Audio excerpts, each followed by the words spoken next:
આજની ધર્મકથા. પ્રણામ. ધર્મકથા અંતર્ગત આપણે એક એવા ઉત્તમ પુરુષના ઉત્તમ જીવનના ઉત્તમ ગુણોના કેટલાક અંશોને પામવાનો પ્રયત્ન કરી રહ્યા છીએ. એક એવા મહાપુરુષ કે જેમનું સમગ્ર જીવન નિર્મળતાપૂર્વક અને નિષ્કલંક રહ્યું છે. કોઈ એક એવું ક્ષેત્ર નહીં, કોઈ એક એવો પ્રસંગ નહીં, કોઈ એક એવી ઘટના નહીં કે જેની માટે કોઈ પણ સમુદાયના કે કોઈ પણ અન્ય માન્યતાના કોઈ પણ એક વ્યક્તિ દ્વારા પણ રામસુરી મહારાજ સાહેબ માટે આરોપ કરાયો હોય. આપણે ઘણીવાર એક શબ્દ બોલતા હોઈએ, સર્વત્ર વ્યાપ્ત છે. એવી રીતે કેટલાક મહાપુરુષો એ સર્વત્ર સ્વીકાર્ય હોય. પૂજ્ય જંબુ વિજયજી મહારાજ, પૂજ્ય ભદ્રંકર વિજયજી મહારાજ, પન્યાસજી મહારાજ અને પૂજ્ય રામસુરી મહારાજ ડેલાવાળા, અને હજી આવા કેટલાક નામો ચોક્કસપણે હશે જ. અજાત શત્રુ કહી શકાય એવા. આ જીવનની અંદર, આ સંસારની અંદર એમનો એક વ્યક્તિ પણ શત્રુ ન હોય એવું જીવન જીવનારા એવા નિર્મળતમ ગુણોના સ્વામી એટલે પૂજ્ય રામસુરી મહારાજ ડેલાવાળા.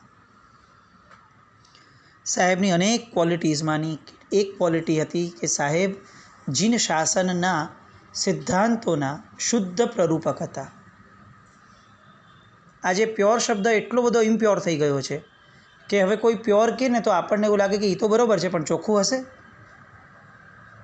આ આપણા સંસારના ક્ષેત્રે પ્યોર શબ્દની ડિગ્નિટીનું બહુ મોટું આ ડાઉનફોલ ગણાય.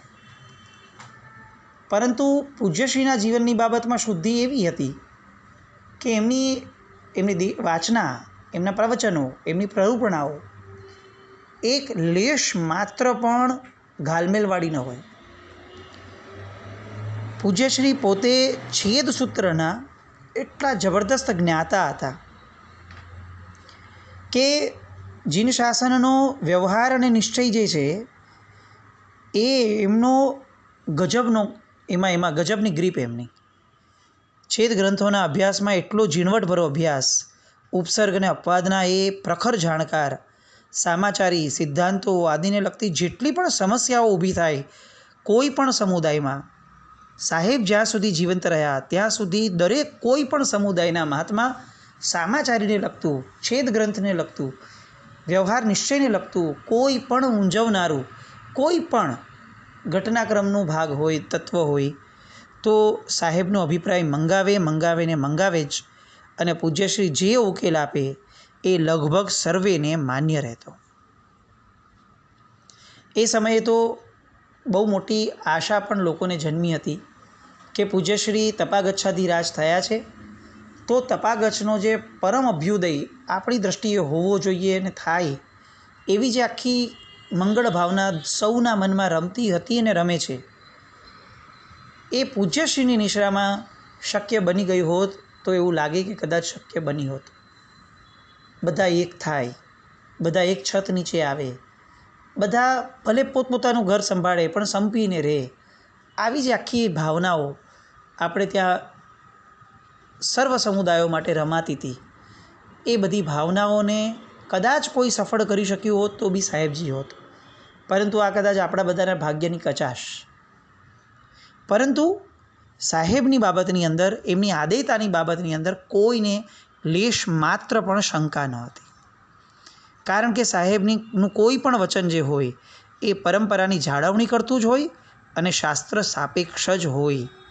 આજના વિષમકાળના જમાનામાં ઉચ્ચ સંયમ સાધકોની પંક્તિમાં જેમ સાહેબનું નામ મોખરે ગણાય છે, એવી રીતે ઉચ્ચતમ, પ્રખરતમ શાસ્ત્ર અને સિદ્ધાંતને અનુરૂપ એવી વાતો, વચનો અને પ્રરૂપણાઓ એમાં પણ મોખરે નામ પૂજ્ય રામસુરી મહારાજ ડેલાવાળાનું ગણાય. સાહેબ પંચેન્દ્રિયના વિજેતા હતા. સાહેબ જ્ઞાનથી, ધ્યાનથી અને ક્રિયાથી સદાકાળ આત્માભિમુખ થઈને રહેતા. સાહેબ પત્રિકા આદિ છપાવવામાં પણ ઉદાસીન રહેતા. આ એક એમનો બહુ જબરદસ્ત ગુણ હતો. પૂજ્યશ્રીના જીવનમાં આવા 2-3 પ્રસંગો બન્યા હતા કે જે પ્રસંગોની અંદર આપણને એવું લાગે કે આપણા મોઢામાંથી કમાલ શબ્દ ન નીકળે ને તો કમાલ કહેવાય. સાહેબ સુરત પહોંચ્યા હતા. લોકોને જબરદસ્ત ઉલ્લાસ હોય જ, હેઝ ટુ બી. અને પત્રિકાના મોટા મોટા ફોર્મેટ વગેરે બધું નક્કી થઈ ગયું હતું. કૈલાસનગરનું એ ચાતુર્માસ હતું અને જે પણ કાર્યકર્તાઓ વડીલો વગેરે હતા એ લોકો સાહેબ પાસે આવ્યા અને એમણે સાહેબને બધા ફોર્મેટ બતાવ્યા કે સાહેબ આ વખતે તો અમારે આ જે પ્રવેશ થાય ને એ સાહેબ એવો કરવો છે કે જે ક્યારેય કોઈએ જોયો ન હોય. અને સાહેબ એકદમ જોરદાર, અમારા ગુરુ મહારાજ અમારા આંગણે પધાર્યા છે સાહેબ, અમારે અમારા ઉલ્લાસને ક્યાંય બ્રેક લાગવા દેવી નથી. સાહેબે કીધું વાત સાચી છે, બરાબર છે, તો શું કરવાના છો? બહુ સહજપણે સાહેબે પૂછ્યું. એટલે એમણે એમ કીધું કે સાહેબ જુઓ, અત્યારે તો આ પહેલું સ્ટેપ આપણું આ પત્રિકાનું છે સાહેબ. જુઓ, આવી આટલી મોટી પત્રિકા આપણે વિચારી છે સાહેબ, અને ભારતભરના સંઘોમાં આપણે મોકલવી છે. સાહેબે ફોર્મેટ હાથમાં લીધું અને ખોલ્યું નહીં. ખોલ્યા વગર જ સાહેબે એ જે કાર્યકર્તાઓ આવ્યા હતા એમને પૂછ્યું હતું કે આ પત્રિકા દ્વારા શું થશે?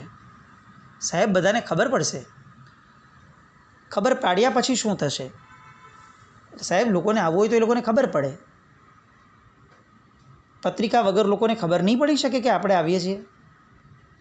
એટલે એમણે કીધું સાહેબ એ બધી બરાબર છે, પણ સાહેબ ગૌરવ તો હોય ને આપણું. આમ એમને તમે આવો આવડા જબરદસ્ત અમારા ગુરુ અમારા આંગણે વર્ષો પછી પધાર્યા હોય તો. એટલે સાહેબે કીધું કે હું એકલો પત્રિકા છપાવું છું કે બીજા બધાની પણ છપાય છે? એટલે કીધું સાહેબ બધાની છપાતી હોય પણ આપણે વિશિષ્ટ છપાવશું. અને સાહેબે માસ્ટર સ્ટ્રોક લગાડ્યો. જો બધા જ પત્રિકા છપાવતા હોય તો વિશિષ્ટ એને કહેવાય જે પત્રિકા ન છપાવે. આપણે કોમ્પિટિશન કે કમ્પેરિઝનના જીવનમાં માનતા જ નથી. પુણ્ય હશે તો બધા આવશે, પુણ્ય નહીં હોય તો પત્રિકા રદ્દીમાં જશે. એના સિવાય એનું કોઈ ગતિ નહીં થાય. સ્પષ્ટપણે જો તમે મને પૂછતા હો તો મારું મંતવ્ય છે પત્રિકા વગેરે એ મારાથી ક્યારેય સહન થતું નથી. તમને મારી લાગણીઓ પ્રત્યે માન હોય તો આ વખતે પત્રિકા નહીં છપાવતા. સામેવાળા વ્યક્તિઓ શું કરે? હવે ઘણીવાર કેવું હોય, કોઈ આપણને સાફ ના પાડી દે ને તો કામ ઇઝી થઈ જાય, ચોખ્ખી હા પાડી દે તો કામ ઇઝી થઈ જાય, પણ જ્યારે કોઈ આપણા ઉપર છોડી દે ને ત્યારે કામ બહુ ડિફિકલ્ટ થઈ જાય. અને એમણે આવી રીતે કર્યું કે જો તમને મારી લાગણીની કિંમત હોય તો તમે પત્રિકા નહીં છપાવતા, બાકી તમે છપાવો તો મારા તરફથી કોઈ કંઈ ના નથી. બહુ વિમાસણ. ઘણા બધા લોકોના મંતવ્ય આવે કે સાહેબ તો એમની રીતે બરાબર છે, એ એમની ખાનદાની છે, એમની યોગ્યતા છે, એ ના પાડે, અને છપાવવું એ આપણી ખાનદાની છે. આવો પણ વ્યૂ આવ્યો. પણ તેમ છતાં બધાને એવું લાગ્યું કે સાહેબ દુભાશે. બધાને રિસ્ક લાગતી હતી. આટલી તડામાર તૈયારીઓ કરીએ છીએ, આટલા મોટા ગુરુ ભગવંત આપણે ત્યાં પધાર્યા છીએ, આટલા વર્ષો પછી પધાર્યા છીએ, આટલો મોટો આપણો વર્ગ છે અહીંયા, સાહેબનો ચાહક વર્ગ, પત્રિકા વગર કેવું લાગશે અને કેટલા જણ આવશે? અને એ પ્રવેશનો દિવસ કૈલાસનગરના ઇતિહાસનો એક સુવર્ણ દિવસ. 35થી 40 હજાર માણસ વગર પત્રિકાએ ઉમળ્યું સૂરીરામનો આ ગુણ વૈભવ. કલ્પના બહારની મેદની થઈ, કલ્પના બહારની. પત્રિકા છપાવી હોત તો પણ આનાથી અડધી પણ થઈ હોત કે નહીં એ પ્રશ્ન. પણ આ સાહેબની ગુણ પત્રિકા એ લોકોના હૃદયમાં અંકિત થઈ ગઈ હતી. એ પ્રિન્ટિંગ પ્રેસમાં છપાઈ એટલી નબળી સ્થિતિ સાહેબની નહીં. કેટલાક માણસો મુઠ્ઠી ઉચેરા હોય, એ સામાન્ય માણસ સાથે કમ્પેર કરી શકાય એવી સ્થિતિ જ ન હોય. આ કૈલાસનગર ઉપરાંત પણ એવા 2-3 બીજા ચાતુર્માસ સાહેબને પૂછવા જાઓ એટલે ચોખ્ખી ના જ, નહીં જ, નિસ્પૃહતાના ધણી હતા. કલકત્તાની અંદર સાહેબે ચાતુર્માસ કર્યું હતું. એ સમયે કેટલાક તિથિ અને માન્યતાના વિરોધના કારણે સાહેબનો કલકત્તામાં પ્રવેશ થાય એ પૂર્વે એક વર્ગ હતો કે જે વર્ગને બહુ ચિંતા થતી કે સાહેબની ઉપર કંઈક બહુ કેટલીક તકલીફો આવી શકશે, ઉપસર્ગો આવી શકશે. બહુ સ્ટ્રોંગ વર્ગ વિરોધમાં. વિરોધ કરનારાને વ્યક્તિ વિરોધ નથી હોતો, વિરોધ કરનારાને વિરોધ કરવો હોય છે. That's it. કોણ છે, શું છે, આવું કંઈ હોય નહીં. ઘણી વ્યક્તિઓના વિરોધ એ ફક્ત વિરોધ માટે જ હોય. અને સાહેબ એટલા બધા નિસ્પૃહી, એમણે બધા જે વર્ગ એમની આગળ આવેલો એમને પણ કીધું કે કંઈ ચિંતા કરવાની જરૂર નથી, બધું બરાબર થઈ જશે.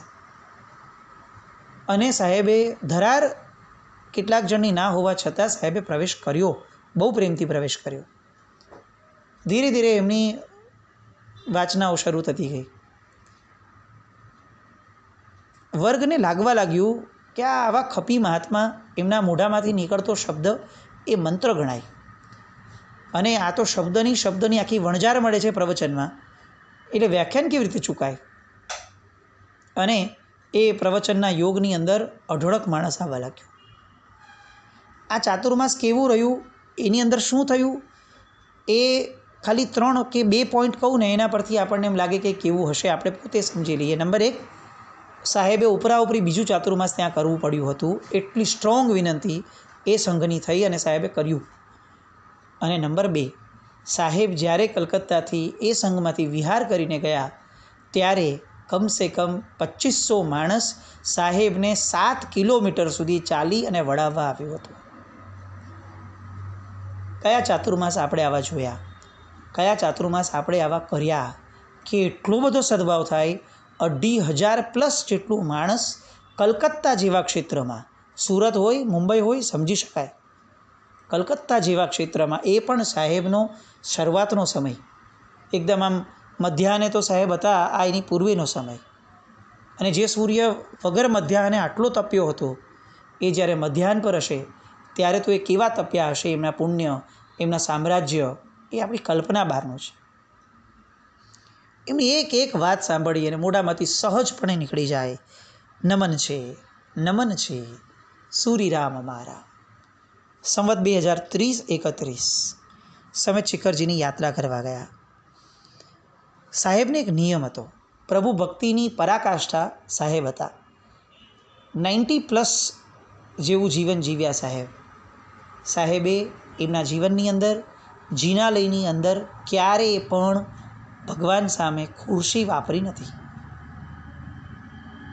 90 યર્સની એજ. અને બેસ્ટ પાર્ટ, સાહેબની પૂર્વભવમાં પાડેલી જીવદયા કેવી હશે એનું હજી એક એક્ઝામ્પલ. સાહેબ જ્યારે કાળ પણ કરી ગયા ત્યારે પણ સાહેબની 32માંથી એક દાંત જે બહુ વર્ષો પહેલાં પડી ગયો હતો, એના સિવાયની 31 અખંડપણે હતી. અને એવી હતી કે સાહેબને શેરડીનો સાઠો પણ કોઈએ આપ્યો હોય તો પણ ચેલેન્જ લગાડીને કહી શકાય કે સાહેબ બહુ પ્રેમથી એ કરી લેશે. એટલા મજબૂત દાંત છેક છેલ્લી 90+ યર્સમાં પણ સાહેબના મુખમાં રહ્યા. આ બતાવે છે કે પૂર્વ ભવોમાં અહિંસાનું પાલન કેવું થયું હશે. સાહેબ જિનાલયમાં ક્યારેય ખુરશી ન વાપર્યા, સ્વસ્થતાપૂર્વક ભગવાનની સામે નીચે બેસે અને એમની ભક્તિ, એમનો કંઠ, એમનો ભગવાન સામે થતો આક્રંદ, એ જેણે જોયો છે એ કદાચ પોતાના જીવનને આજે પણ ધન્ય માનતા હશે. સાહેબની ભક્તિ, આપણને કલાપૂર્ણેશ્વરી મહારાજ સાહેબની ભક્તિ એ આમ અનન્ય ખ્યાલમાં છે, પણ આપણું જ્ઞાન એટલું બધું સીમિત છે કે આપણે ક્યાંક આપણા સીમાડાઓને વિકસાવવાનો પ્રયત્ન જ નથી કર્યો. પૂજ્ય રામસુરી મહારાજ ડેલાવાળા જ્યારે એમના નશામાં આવે ભક્તિના, એ સમયે ભક્તિ કરતા જોવા, એ પણ ત્યારે તમોને જે મણે જોયા હશે તે ધન્ય છે, એ વાળી ફિલિંગવાળું રહેતું. સંવત 2030-31 સમેત શિખરજીની યાત્રા કરવા ગયા. ક્ષત્રિય કુંડ આવ્યું. વર્ધમાન સ્વામી ભગવાન જીવિત સ્વામીની સામે બેઠા અને સાહેબ ધ્રુસકે રડી પડ્યા.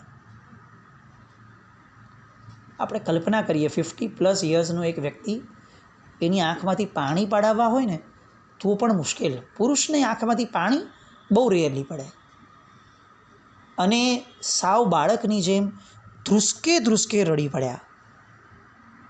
અને સાહેબ એ સમયે એમના આક્રંદને વ્યક્ત કરતા બોલ્યા હતા કે ભગવાન, તમારી કૃપાથી જ હું અહીં સુધી પહોંચ્યો છું, હજી એક જવાબદારી પૂર્ણ કરજો, મને તમારા જેવો બનાવી લો.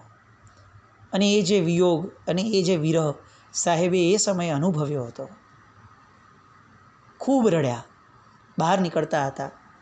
અને ત્યારે એમણે ભગવાનને પ્રાર્થના કરી તમારા શાસનની યત્કિંચિત સેવા કરવાનો મને લાભ મળ્યો છે.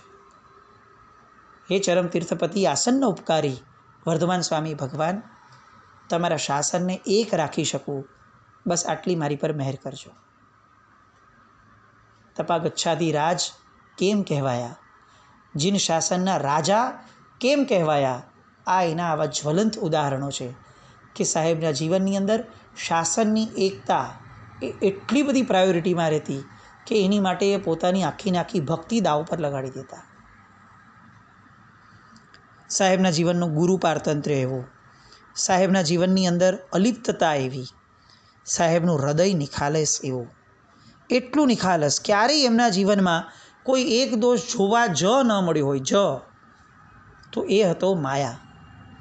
એમણે એમના આખા જીવનમાં ક્યારેય પણ કપટ કર્યું નથી, ક્યારે પણ નહીં.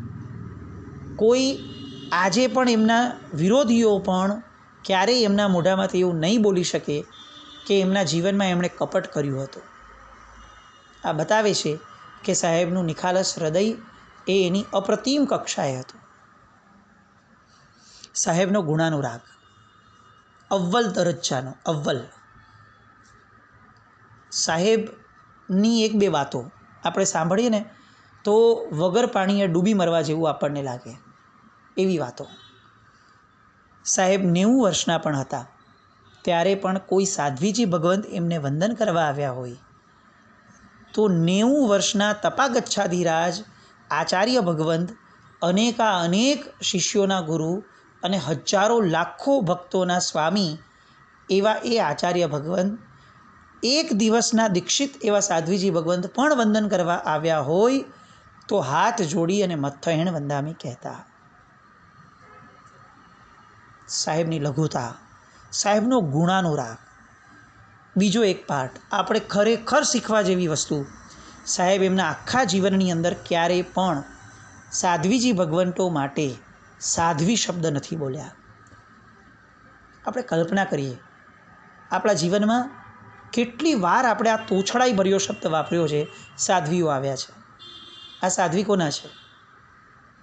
90 વર્ષમાં જેમને સતત સાધ્વીજી ભગવંતોનું ધ્યાન રાખવાનું હતું, સતત જેમની સાથે એમનો વ્યવહાર થતો હતો ગુરુ તરીકે, એ મહાત્મા એમના આખા જીવન દરમિયાન સાધ્વી શબ્દ બોલ્યા નથી.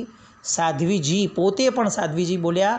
એમની હારે રહેનાર વ્યક્તિ અગર બાય મિસ્ટેક સાધ્વી બોલી લે તો અચૂક સાહેબ એમને ટોકતા, સાધ્વી ન બોલાય તો છડાઈ થાય, આવું અબહુમાન ન કરાય, અવિનય છે આ, સાધ્વીજી ભગવંત બોલાય.